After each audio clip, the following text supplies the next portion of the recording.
everyone, like, I'm gonna love you regardless, but at the end of the day, I have a certain responsibility to maintain that certain attractiveness, that thing that made you attracted to me from the beginning. Just because you're attracted to me now, I have you forever, doesn't mean that I'm able to just be like, okay, I can let myself go now, become someone totally different. Never thinking about my ex-girls, dreaming with my next. You ain't gotta stress, girl, you know you the best, girl. Go and get some rest, girl. World coming from my neck, don't talk that sass, girl. You the star up on the set, you the sun inside my sky, you the fruit inside my eyes. See right through the board, pick the truth right out my lies. Know my actions two-tone, your compassion's too strong. What's up, YouTube? This your boy Rod and Liv. Okay, so today we will be discussing the 7 deadly sins, and we will be using it in correlation to how it can be detrimental to relationships. All right, so the first one that we're gonna start with is pride. That's a big one. Okay, so with pride, I feel like pride can be very detrimental to a relationship because it kind of goes, I feel like, hand in hand with ego. And just having like pride, having too much pride can make you sometimes not want to back down. Like you're too prideful to apologize, or you're too prideful to throw the towel in. You're too prideful to admit that you're wrong. So I feel like in that aspect, pride can negatively affect a relationship. I think pride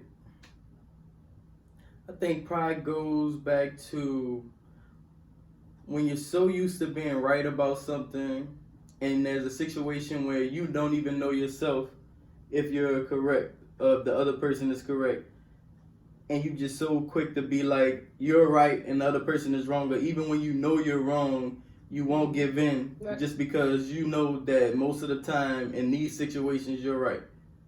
And I feel as though that could be bad. That could have a negative impact on a relationship. I agree. And I feel like sometimes we fall victim of that. Some more than others. Okay. Moving right along. So the second one is envy. Envy. Yeah, so, you want to start that one off? Yeah, I'll start that one off.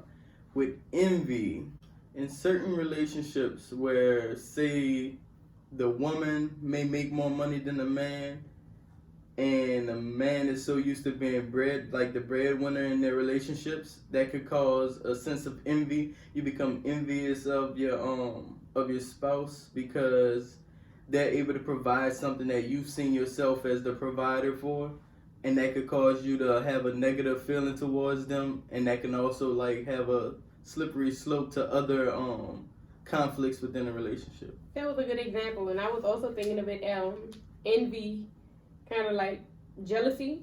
You could be envious of relationships that your mate may be in, prior relationship before before you got in a relationship with that person. So it might be a friendship with the opposite sex, or even a friendship with the same sex, but you're envious of the time that person gets, or whatever it may be, for some reason like that. So I feel like that can also have a negative impact. You could be envious of items, cell phones, text messages, games. Text messages, I see. Jealous of games? Not jealous, but you're envious of the time that a person is spending towards something else that's been taken away from the time that could be spent on you. Yes, sir! This nigga spitting. Okay, but what was the first one?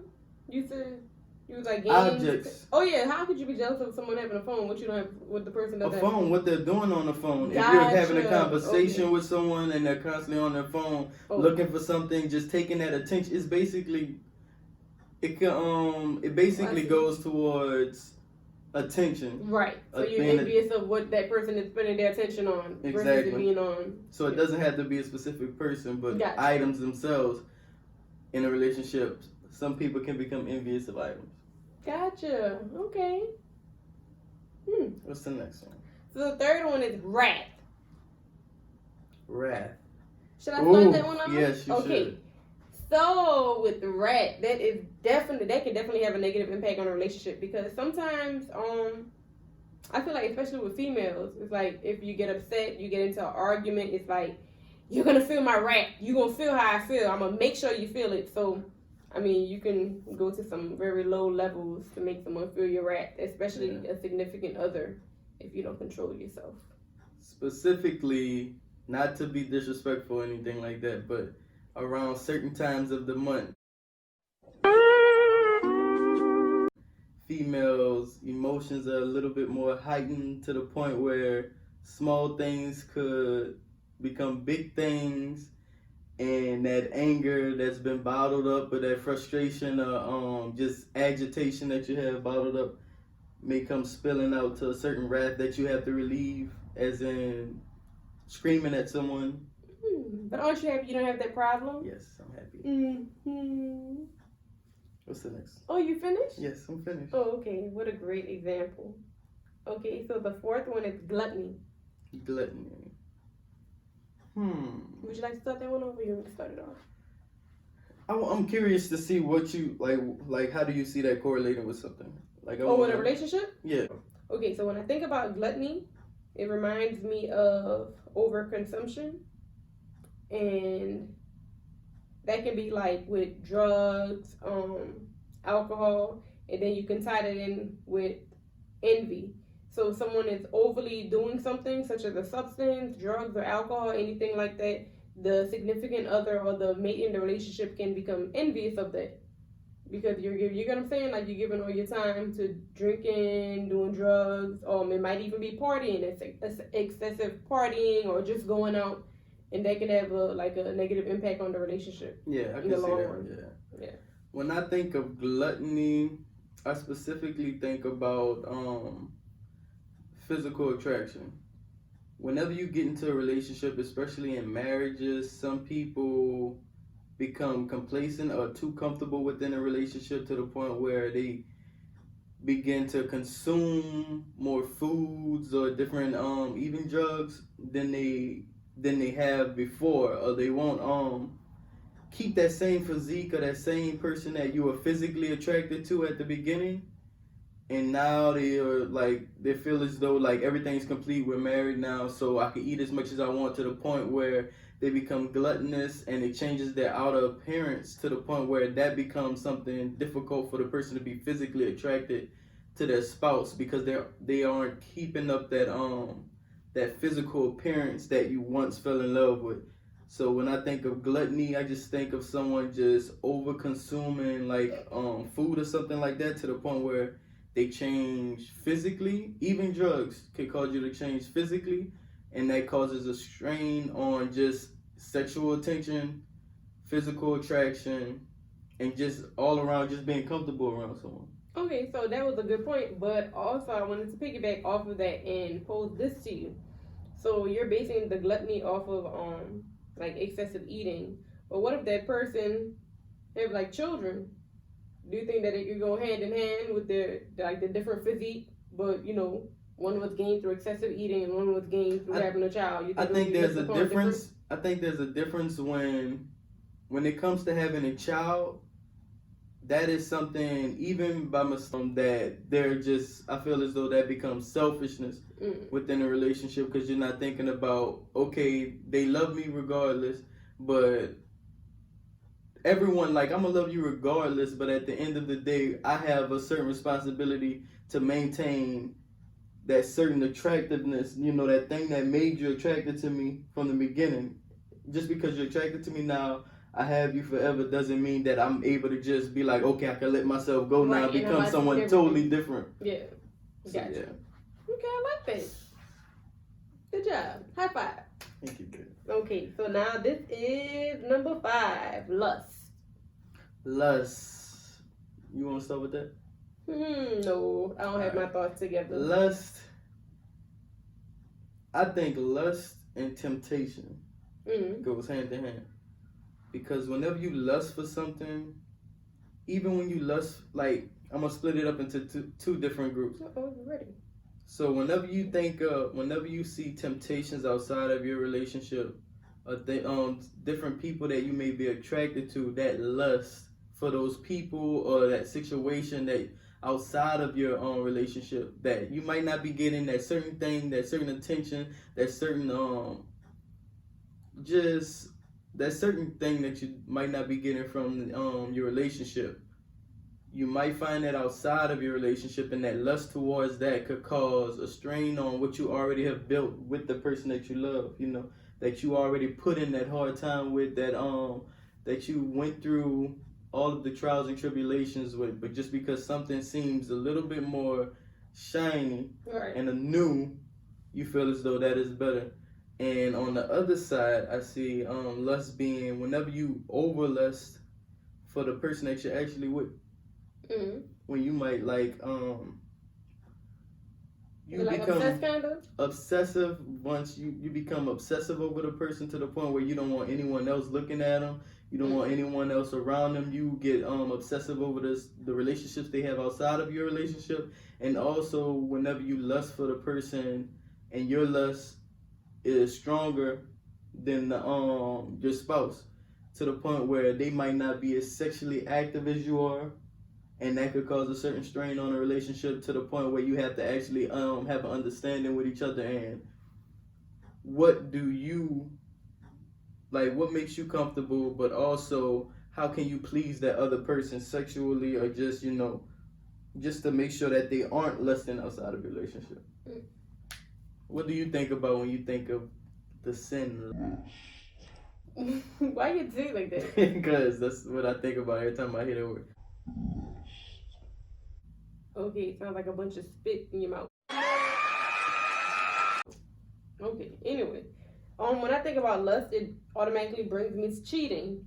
Like, I correlate lust and cheating. I feel like it goes hand in hand, because if you're lusting behind someone, it's like you're having, I feel like, sexual thoughts and desires from that person. Like, if you think that person looks good, you might start thinking other things about that person as well. And I think that eventually lusting will lead to cheating.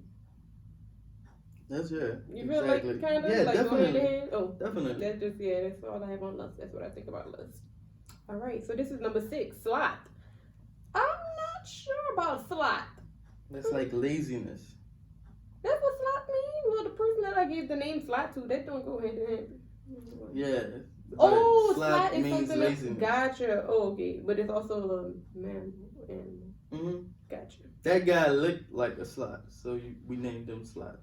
But those sloths are lazy, huh? Yes, they move slow. Gotcha. So, okay. Yeah. Okay. Well, I see. I feel like sloth, being a sloth, can definitely. We were talking to phrase that, but I feel like being a sloth can definitely be detrimental to a relationship, because nobody wants to be in a relationship with anybody that's lazy. If you don't have any ambition, you're not a go-getter. That's a dampener on a relationship. Yeah, it's like dead weight, It's like dead weight. You can do that by yourself pretty much. So to have an extra body with you that's supposed to be helping you carry the load, and they're just lazy, being a sloth, that's definitely gonna break apart a relationship. Exactly. And since you pretty much covered everything I wanted to say, I'm gonna just think of someone who isn't a sloth. Like, when you have someone someone that you're married to or you're in a relationship with that has the same drive as you, or more of a drive than you, and they want to push you forward to be in a better predicament or a better situation than what you were in when you first met that person, that's just a great thing.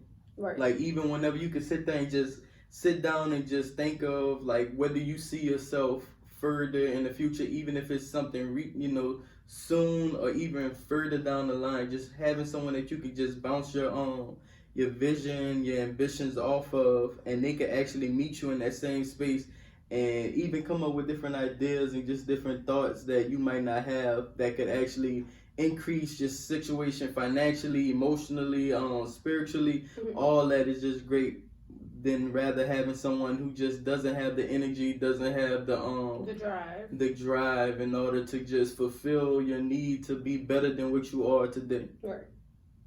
I like that, babe. All right. And the last one. We're on lucky number 7, greed. So this was the one that I was about to go off on, and sadly, I forgot some parts of it.